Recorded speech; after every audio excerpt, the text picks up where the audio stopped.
Good evening. My name is Joe Sam Robinson. It's my pleasure to have with me tonight my young colleague, Harry Gross. Welcome, Harry. Thank you for being here. Well, I think you mentioned this subject, the sympathy you have for older people. I mean, that's good. And are older people being protected well enough? I mean, what's the situation with law, as best we can say about it? We need additional protections for them, or should they, in some ways, be penalized because of the way their bodies decayed? Maybe their mentation is diminished. Maybe they should be restricted in their activities, as opposed to the door open for them. Do you have some thoughts on that? I mean, I think yes and no to some degree. I think that seniors are a particularly vulnerable class legally in America today. We have more seniors than we've ever had in our history, with greater wealth concentrated, and that makes them particularly vulnerable to particular kinds of fraud, scams. There's not really an infrastructure developed directly to make sure that seniors are protected legally, financially, in terms of healthcare, all this stuff. There's a lot of work that needs to be done to help protect seniors. At the same time, I do think perhaps that there are some arenas where seniors should be penalized a little bit more, particularly I would say in politics. I think term limits and the corporate boardroom are one of the examples where we see people not necessarily stepping aside for the next generation to come in. Well, and I mean, the average age of Democratic leadership, because I'm going to pick on the Democrats for a second here. I know that's usual for me. The average age of Democratic leadership, I think, is in the 60s. Yes. And the average age of the Democratic voter is not. Well, let's discuss that a little bit. And so, actually, there's some age tensions there, I think. But people, the French have a big view of history. Well, the class of 1914. So people pass through, and they're marked by their, I would say, late adolescence. And so many people might say, well, your views have been formed when you listen to the Beach Boys, whenever that was in 1950, whatever. But okay, I'm of that generation, or the Beatles, or whatever, or I guess a particular cultural imprint that's occurred.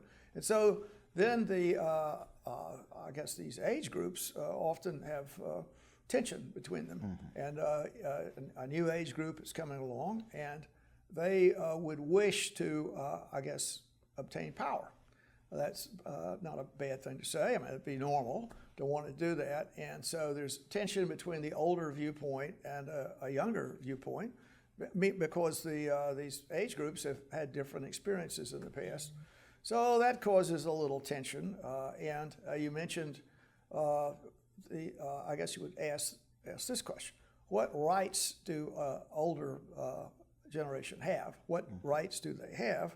I think they get a lot of money, and many people might say, well, the system is rigged in their best interest. So they get Social Security, they get this, they get Medicare.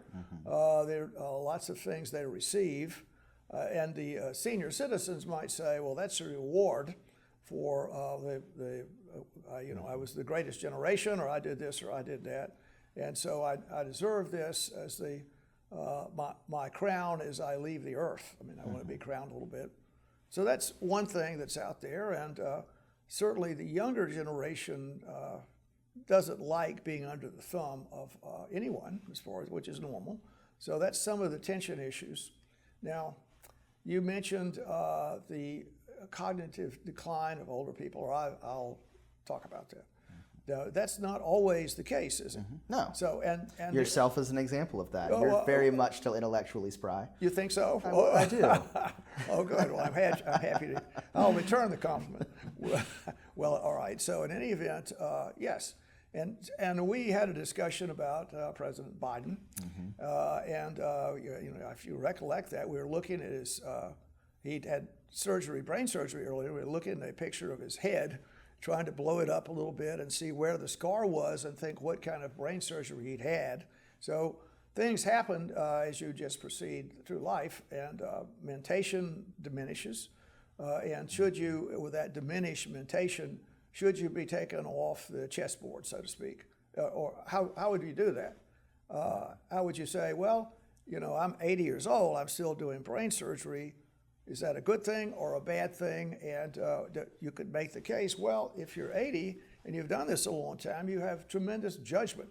So there might be something that's replaces your earlier, the cognitive losses that happen. There's a lot of judgment there, and so particularly if you stay in your comfort zone. So that would be one argument about that.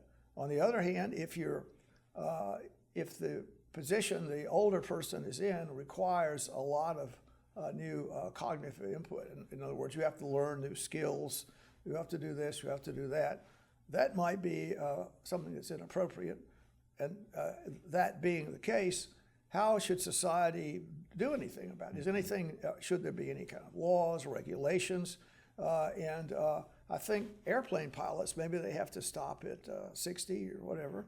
What's the age? 65, 62? No, air traffic controllers, I think, age out, I think, in their 50s. Right. Something like that. There's Also, I've heard, let's say, investment bankers, that it's such a stressful job. They're out at 50 or whatever, presumably with a saddlebag full of shekels, presumably.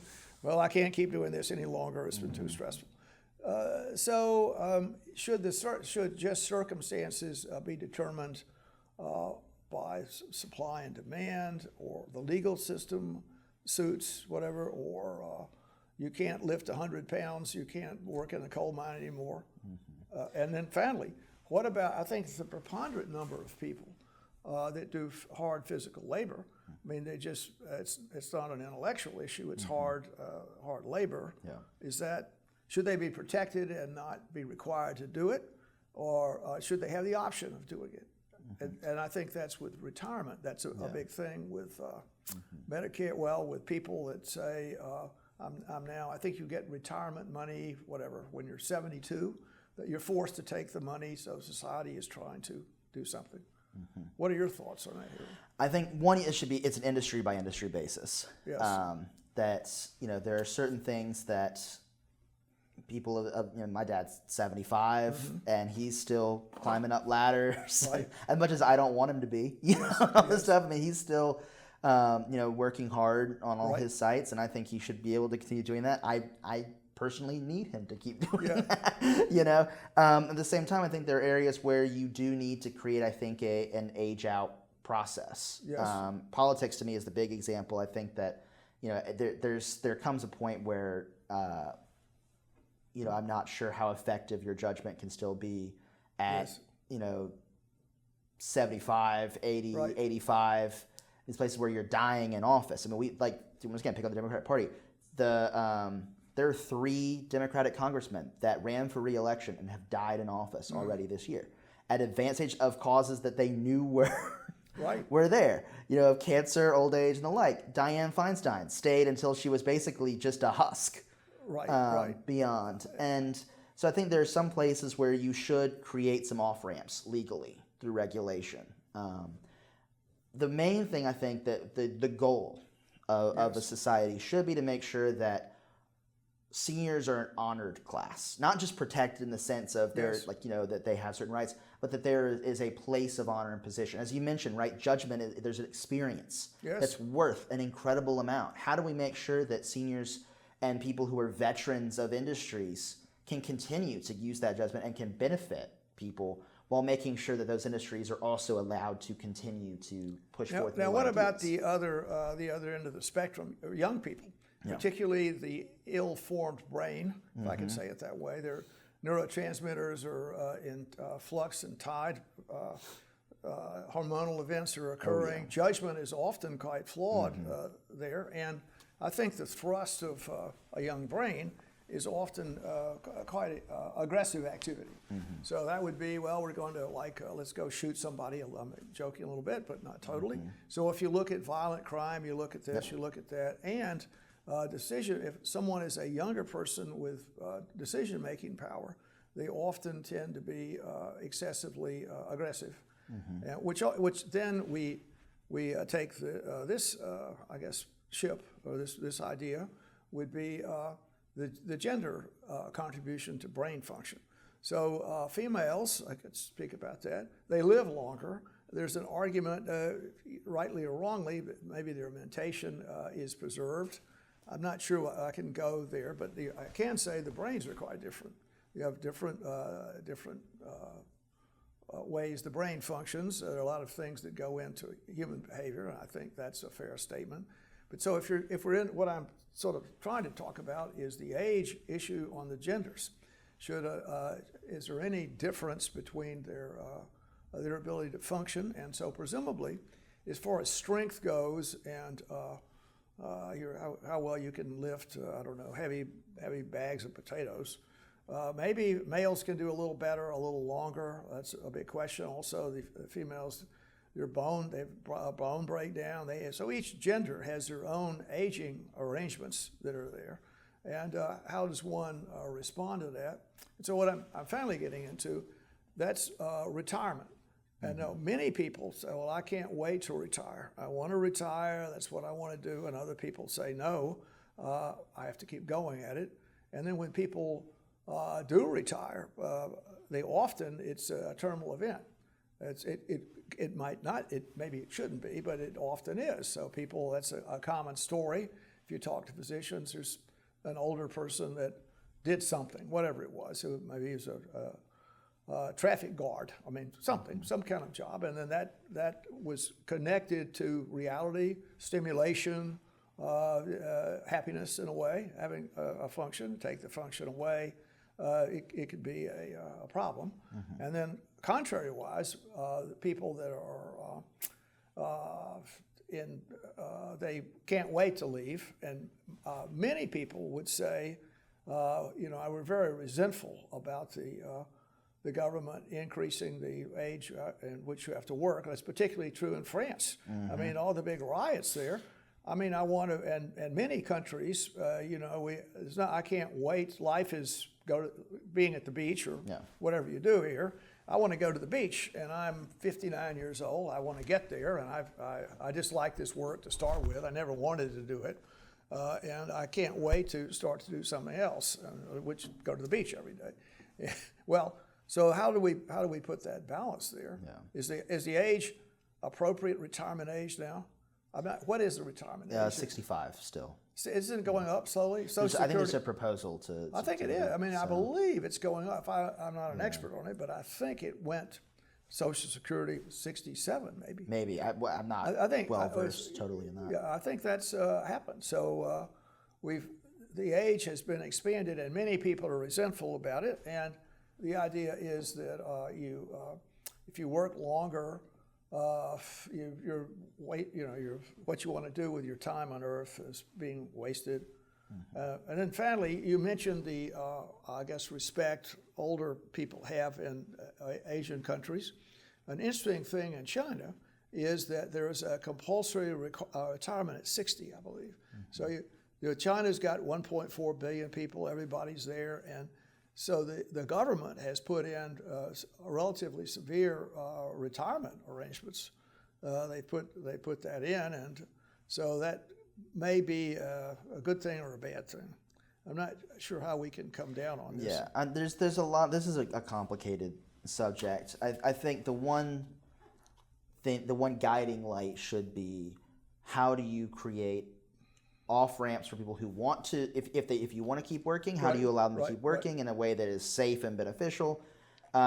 If they don't want to keep working, how do you enable them to have a comfortable retirement? Yes. Quickly, because I mean that's what the purpose of pensions are, right? Is so that people no longer have to work to live. Right. At that point. Now, I mean, like you mentioned, people for whom work is identity, right? Is the core of their identity. Right, yes. That's to me, in my experience, that's a fairly unique American. Germans often share some of this, the Japanese share some of this too as well, but most people in my experience do not necessarily share the same obsession with making work your livelihood. And, there is this degree of, a lot of people, the financial reality is people have to work to live. And so they go to work, and then when they're not at work, that's, they want to be able to afford the things they actually want to do. And that's the purpose of retirement, right, for them, is to go and be able to do their passion projects that they actually care about. We need to make sure that that's available to people.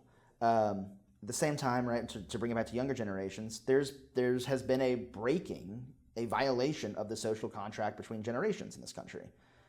Which is something that requires some That conversation. does require some. I mean, this was the American dream can be premised in the idea that you were going to do better than your parents did, for the most part, right? That if you work hard, you play your cards right, you don't get into too much trouble, Right. you can do better than your parents did. My generation, the millennials, is the very first generation for whom that will not be true in the last century.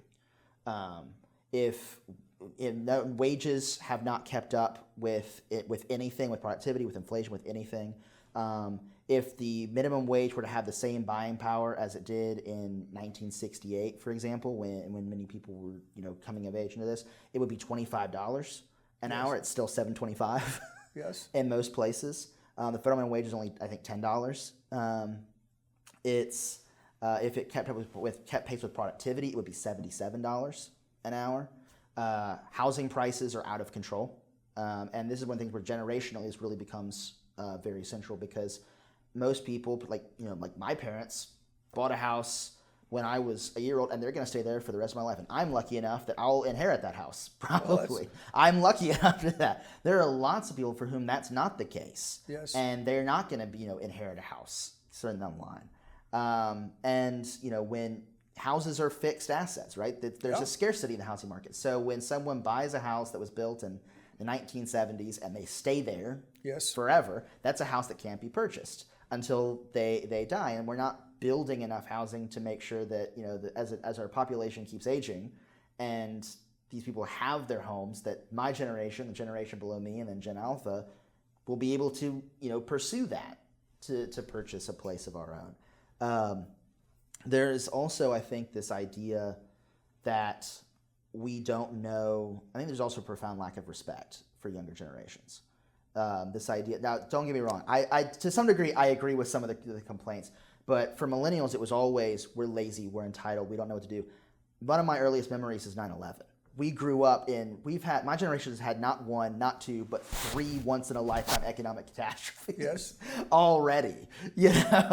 That this is, in terms of if you want to do a kind of a cycle of generations, we are closer to the Great Depression generation in terms of experiences of chaos of world events, lack of economic opportunity, and the like, than many other generations. That cycle is coming back to repeat itself. And there's not been the level of attention from a government that is largely comprised of baby boomers and Gen X, but even Gen X has also been kind of overlooked to some degree, to rectifying those issues. And that's where I think a lot of these tensions between generations are coming from, is that there are people who are working hard, who want to make the American dream work, and are unable to because of structural factors. And the older generations are not paying attention to that, and they're not responding to that in ways that are productive. Well, it's complicated, isn't it? And so you have, I don't know, how many people? 350 million people, all of them trying to preserve, trying to obtain the blue alpine flower. They want something great, and not everyone can exceed their parents. They wouldn't. It certainly wouldn't be the case. Also, you mentioned the impact of the world. So we have war, we have plague, famine, you name it, all sorts of disruptions, and the niche that people might secure might be more limited. For many reasons, let's say AI, or what kind of work you want to do. Is that is that a good job, or is that a bad job? And many people try and get the off ramp. My foot hurts. I'm going to get disability, or I don't want to play the game. So that's not an uncommon event. And how you I think maintain social order is a big deal with the aging arrangement. And we sort of touched on this a little bit. Number one is, how do you parse out the limitations life imposes on people? They can't lift the 100-pound bag, or their brain, there are many reasons that cognitive decline happens. And if you've spared a cognitive decline, you have to count yourself as lucky. I guess you'd say that, whatever, but that's what happens. People, they lose abilities to do things physically. They do that. How do you deal with that in our country? How do you deal with it? And you're going to have to compulsory step down or not step down or do this or do that. So that turns out to be quite a dilemma, because many people want to keep going and many people don't. And then many people should stop, and then many people should not, I guess you'd say, and being forced into that. You mentioned politicians that are older. Well, I don't know. They often have been very useful in that role, and it's been said, well, we need off ramps for these politicians, your term limits, whatever. Well, it depends. I don't know if you really are a real skilled legislator that's been in the position a long time. That person might well be able to do a good job. A neophyte, a new person coming in there, well, okay, how do I do this? What about that? I'm going to try and do this, or I'll make a mistake, or whatever. So I kind of like the idea of each person being judged on their own merits as much as we can. That's often a difficult problem. Well, the other big thing I think is happening is I mentioned that one of the older person has judgment. On the other hand, he's not going to do well with requiring new skills. As an octogenarian, picking up new skills is a difficult story. That's quite difficult, and at many positions in the world require that. So if AI or whatever you're going to do, going back and forth, picking these skills up, it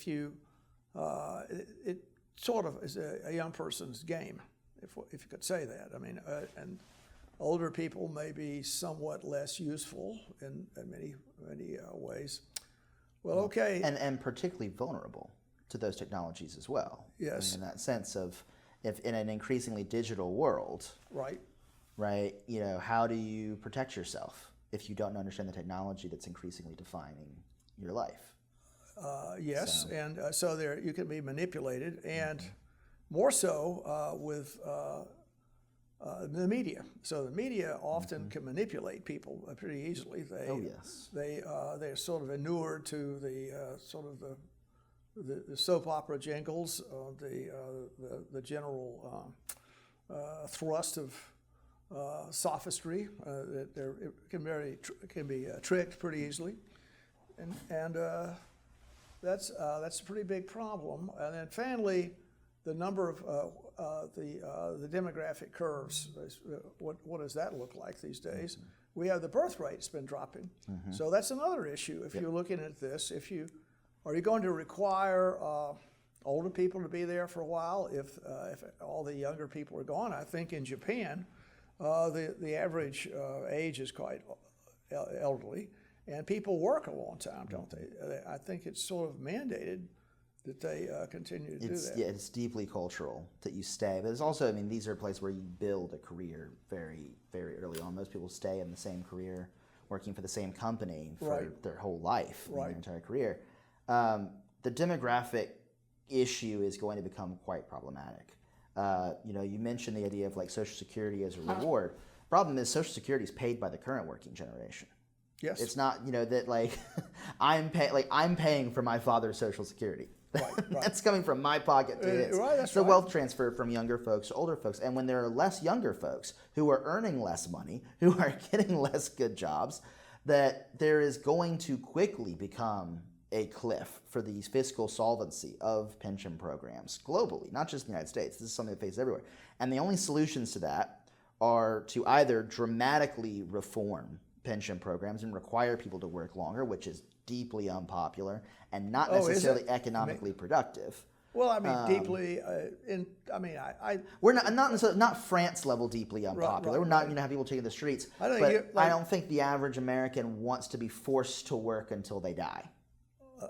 They want the option to work, but I don't think they want to be forced to work. Isn't that the key thing? The option.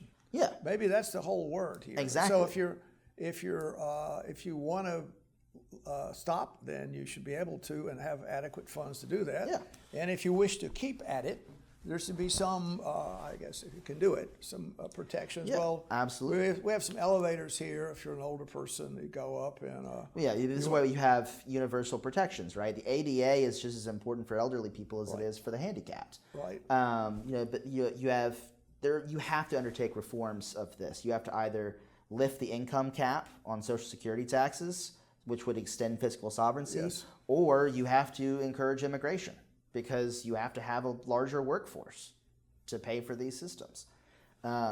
Until there is as long as the transfer of wealth is going from younger folks to older folks, these pension systems are going to continue to become more and more vulnerable. That's not totally true, though. I mean, transfer of wealth younger to old. Well, certainly many older people contribute just because they're.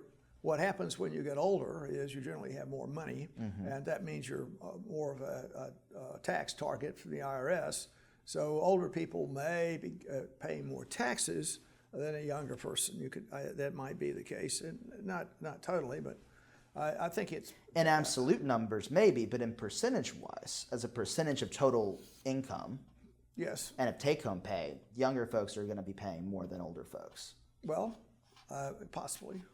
I know that the taxes are a common story is, well, I'm a younger person and I'm ready to get the golden handcuffs or get some great cornucopia of economic goodies, and now I finally obtained them. They might say, well, now I've come up, I've got more income, but now suddenly I'm paying more taxes, and so that causes a certain. You mean this is the deal, that you pay more taxes when you get into this economic arrangement? So I mean, I think that's at least a part of it, and it depends on the tax system. It's part of it, but in the sense of if you want young people paying more taxes, then build more houses so we can pay more property taxes. Yeah, well, I mean that's right. Maybe pay some tariffs.